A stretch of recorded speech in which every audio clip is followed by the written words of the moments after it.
Dinas Pendidikan Sumatera Selatan telah mengeluarkan himbauan untuk merubah jam masuk sekolah akibat kabut asap karena berdampak dengan kesehatan para siswa. Kepala Dinas Pendidikan Sumsel Widodo mengatakan, untuk jam masuk sekolah dapat diubah menjadi pukul 8 pagi. Namun tergantung kondisi sekolah yang terkena dampak kabut asap. Jika memang masih dirasa berbahaya, pihak sekolah dapat memasukkan siswanya di siang hari dan mengurangi jam pelajaran, sehingga jam kepulangan siswa masih tetap sama sesuai dengan kurikulum yang berlaku.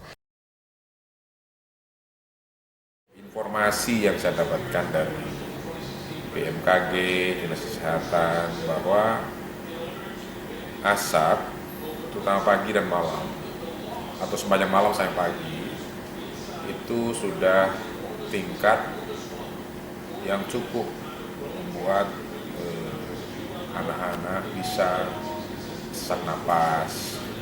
Oleh karena itu, saya menginisiasi untuk membuat edaran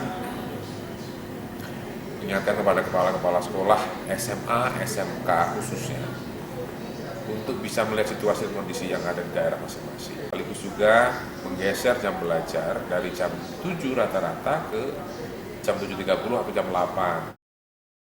Himbauan merubah jam masuk sekolah ini berlaku sampai dengan berakhirnya kabut asap dan kondisi udara stabil dan aman di wilayah Sumatera Selatan.